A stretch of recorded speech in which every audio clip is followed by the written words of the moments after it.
I want to go through some testing here. We have everything set up. I showed you all the screens. I want to go in the Motors tab, and this has been a topic that I've discussed with the Betaflight guys in the Facebook group. Had a lot of conversation with some of them, and I think it should be discussed a little more. Is yeah, your motor, not only your motor protocols, but your loop times, loop update times, as far as gyro and specifically PID. There's discussion in here when they talk about loop times that I want to bring up. Is if you're DShot 300 or 600 for 4K PID loops, 8 4K or 4 4K, use DShot 300 for greatest reliability. For 8K setups, it suggests you use DShot 600. With 8K PID loops, DShot 300 will only update the motors every second PID loop. So what that's telling me that DShot 300 running 8K doesn't really gain you anything on your PID loop. That's not talking about gyro loop. That's a separate issue here. We're talking when we're talking motor protocols. We want to talk about PID loops, because that's your motors talking with your flight controller and how it handles everything. So what that tells me is, unless I'm going DShot 600, there's not a reason to use 8K on my PID loop,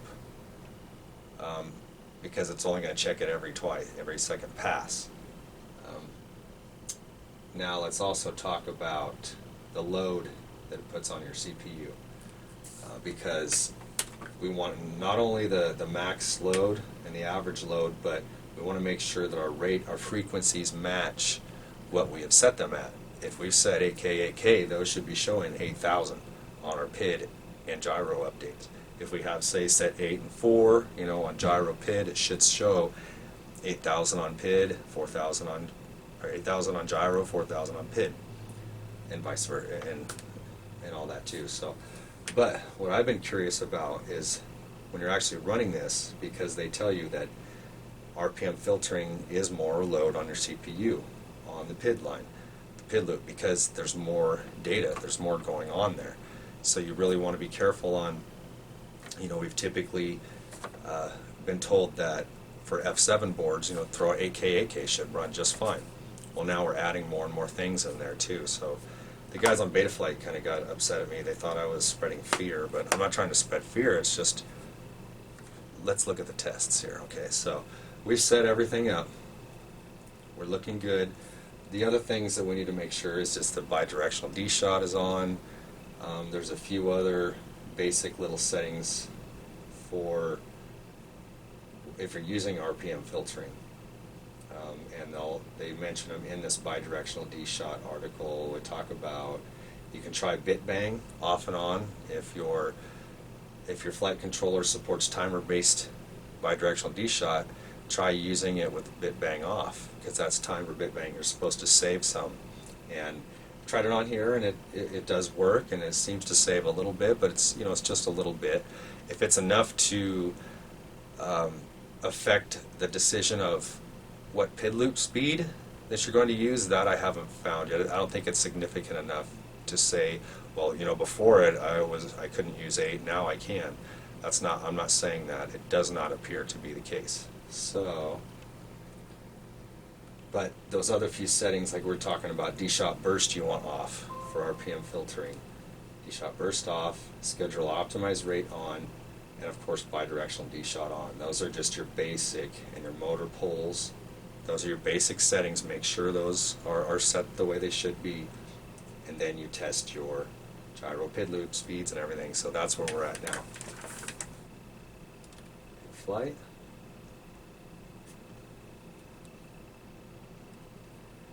DShot 300, we're currently at 8 on our gyro, 4 on our PID, which makes sense using DShot 300. Let's see what that does. And we're going to power up our ESC, power up the system, run the motors, and then look at that tasks.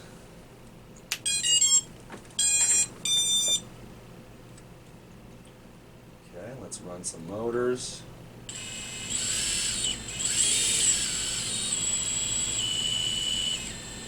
We'll put them at idle. about 1040.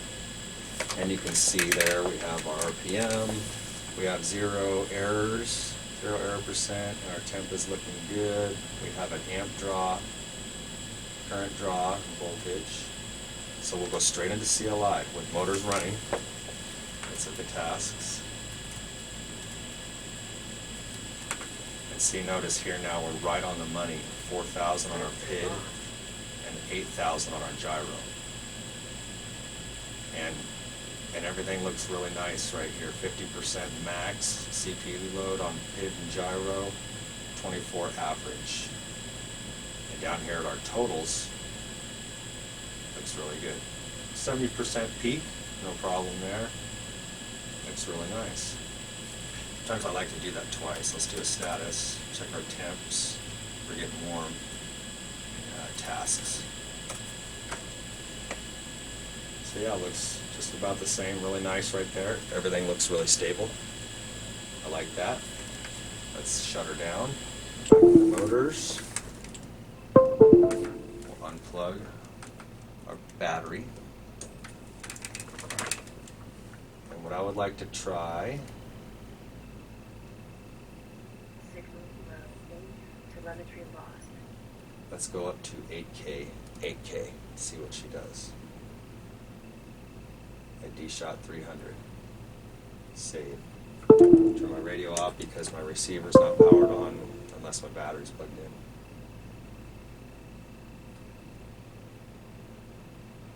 So now our config, DShot 300 with 8K. Let's give that a whirl before we power off.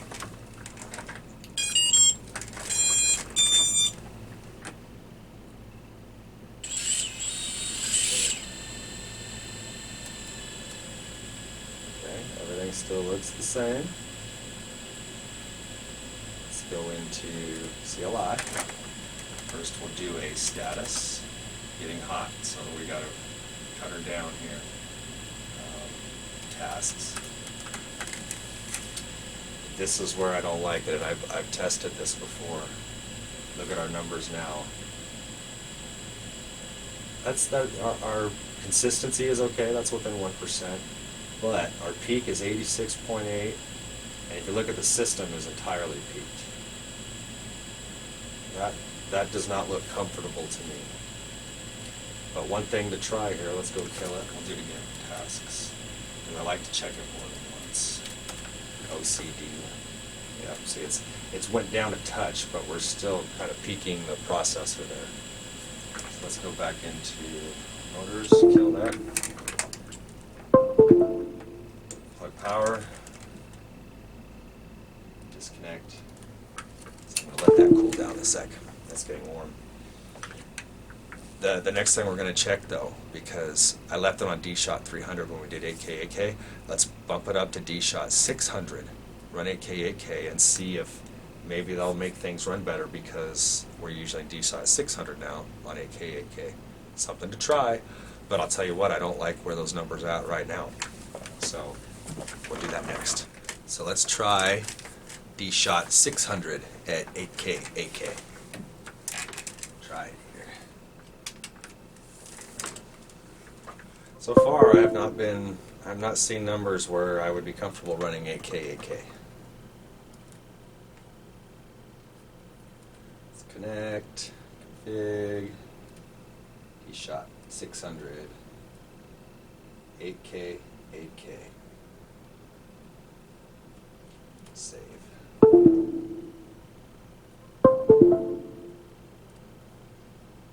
Okay, all looks good. Go to Motors tab, plug in power, turn on our radio too.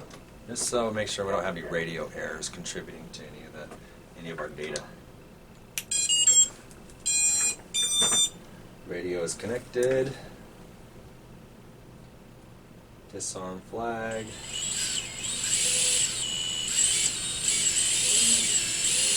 Get some RPM in there. Nothing too crazy, so no props on. Idle speed. The numbers all look good. I'm not showing any errors. 0 error percent. The temps are up a little bit.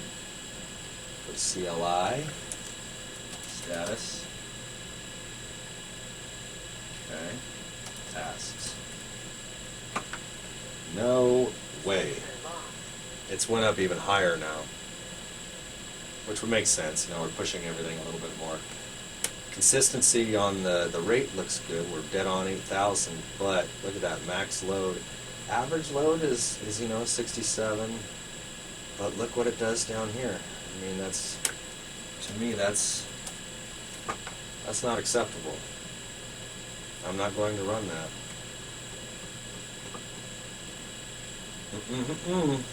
So I'm going to go back into motors. I'm going to unplug our ESC. Config. I'm going back. Leave it on DShot 600. And let's do it 8 and 4 on DShot 600 because we didn't try that. Save that guy.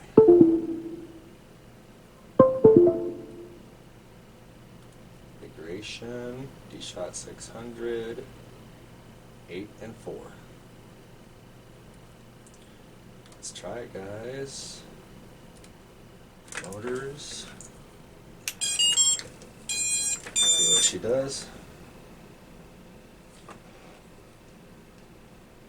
Alarm flag. Spin him up. So give it some work there. Like down to idle.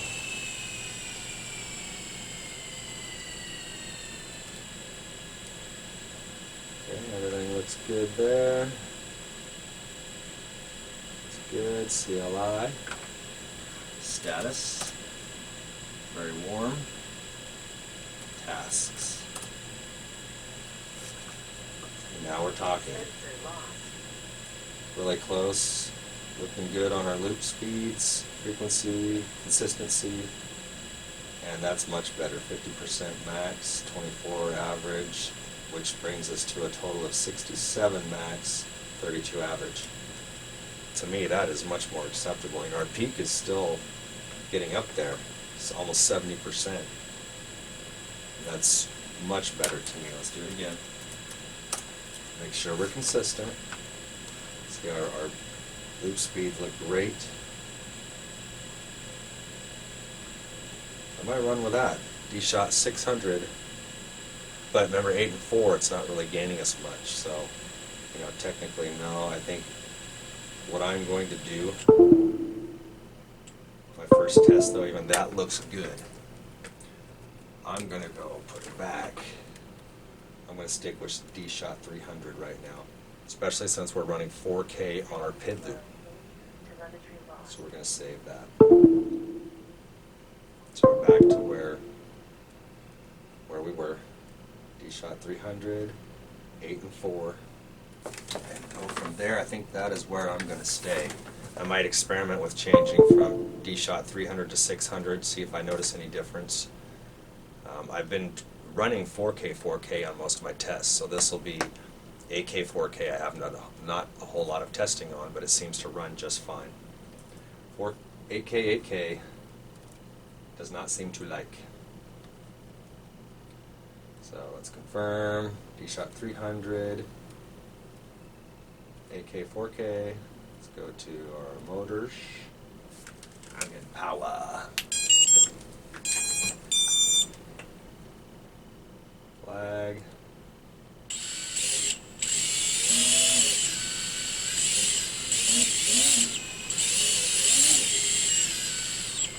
Give it some work there.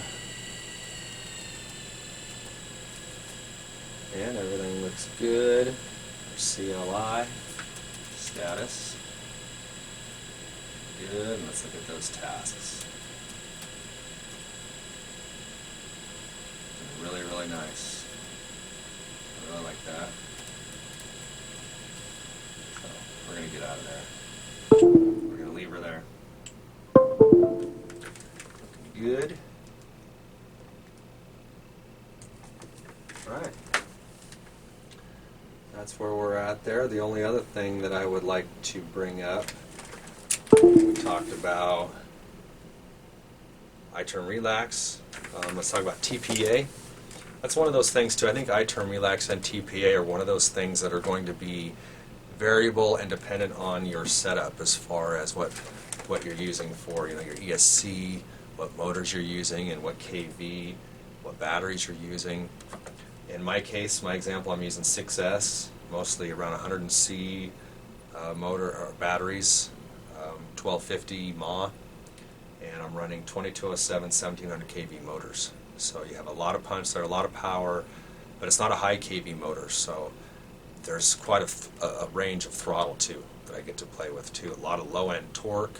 I can cruise around, but it just seems like the throttle goes forever and they spin up forever too. So what I found works best on my TPA, let's look here, plug back in here, and this was tuning on 4.1 unofficial releases, development releases. I don't know if we discussed that too much on our rates. TPA, I turned it up a little bit. So I'm 0.75 and right around the halfway mark, 1500. That's where mine, you notice that I just do some, I wouldn't say quick throttle stuff changes because that's going to be anti-gravity, but just how it feels from the low range and then, slowly throttle up, and is it just nice and smooth still under high throttle conditions versus low throttle conditions, that kind of thing. And we talked about I-turn relax. There's a few, especially when you're using roll pitch yaw and I-turn relax, there's a few different, if you just type get relax, there's a few settings here where roll pitch yaw, set point. My cutoff I think default is 20. So that's another variable there to experiment with. And yaw, I-turn relax. What I was using, and I'm going to probably change this too, is I turned that up a little bit to help with some of that, keeping the yaw very still when you come to quick stops. And I did a set integrated yaw relax equals 250. And that's where I'll set mine. I like that. One more. And this came up with, this was, I read it in, if we look under 4.0 tuning defaults, transient throttle limit. This one come up, if you read about that, let's go down to it. And it's an air mode thing, which most of us are using air mode right now. If any single motor would exceed, air mode will automatically adjust the throttle to maintain motor differential. For example, if it spins up one motor because of an environmental change or some high G situation, air mode quickly sends, will spin up one motor or two motors really fast to deal with that. And what can happen is you have some leftover motor noise or an energy that could spread to the other motors. So what this does is it helps limit any transient throttle noise that might come from one motor from air mode dealing with conditions. And by default, it's 0. Transient throttle limit is 0. And what I came across I came across it looking at this, but also when 4.0 came out, there was those, there was examples, I can't remember what they call them right now, but they gave out some examples of CLI commands to put in if you're a freestyle pilot or you're a race pilot, and this was one of those things listed in there, was transient throttle limit. And they would have, for like a freestyle pilot, I think they had like a value of 15 and a race pilot a value of 10. So I started looking, what is this, and reading it, and I experimented with it, and it did seem to help on some of those. I'm going to, let's see, get transient. See, I use a value of 20. I'm going to save that. So I can unplug here. But it was one more feature I wanted to mention because it came up, and it did seem to help, when you, in my situation, sometimes if I hit a gate, just clip it.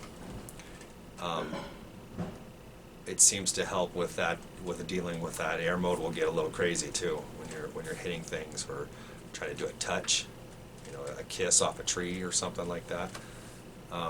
Air mode will get really crazy, and it seems to help with some of that too. And your quick movements, your quick G turns, high G turns, things like that. So it's just another thing to experiment with, transient throttle limit.